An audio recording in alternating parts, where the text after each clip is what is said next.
Okay, anxiety. So, kapag yung mind mo is nasa past ka, so nagkakaroon ka ng anxiety. At kapag nasa future ka naman, iniisip mo yung future, so maaaring magkaroon ka ng depression. So, ibig sabihin, you are overthinker.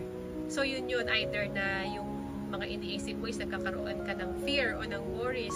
So, ngayon, um, you need to remind yourself at dapat mo ring malaman na yung mind mo, our mind is not yours. Your mind is not yours. Yung thoughts natin, it is not yours.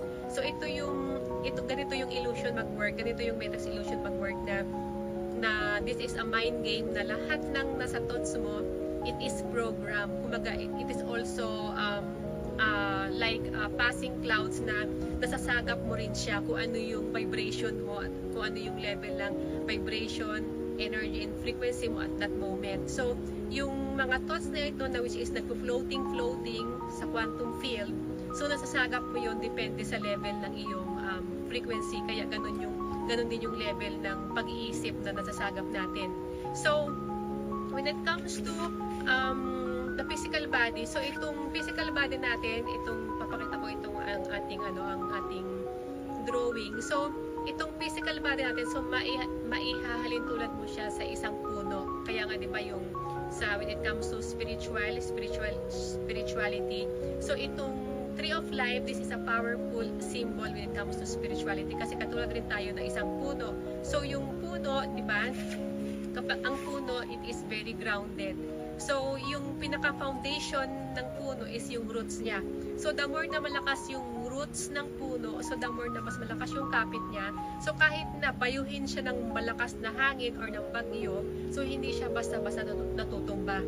Kasi nga, very grounded and very rooted. Kumbaga, malakas earthing. So, ito yung isa sa mga natin sa Infinite Divine, di ba? Na pinupush natin. And ito namang mind natin, itong brain natin, so masasabi mo na ito yung, when it comes to battery, ito yung pinaka-positive side. Ito yung positive side natin. Kasi nga, itong positive sign, ito yung tinatawag na air element. So, air element, katulad sa isang puno, kapag binabayo siya ng hangin, di ba, nasa taas siya. So, nandito yung pinaka air element niya sa taas.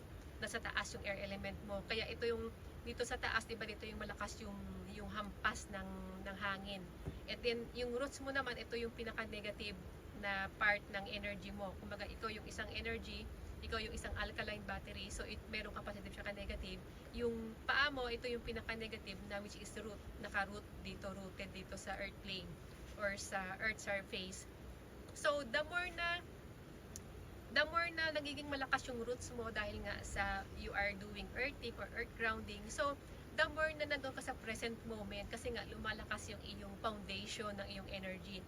Kaya kapag nandun ka lang palagi sa bahay, let's say na nag-overthinker ka, meron kang iniisip sa past, sa future, so yung energy mo is hindi ka grounded, kaya laging lumilipad yung isip mo, laging lumilipad kung saan-saan. So parang itong brain mo, dahil nga nandito yung mga thoughts mo, 'di ba? Parang siyang lagi nagpo-floating.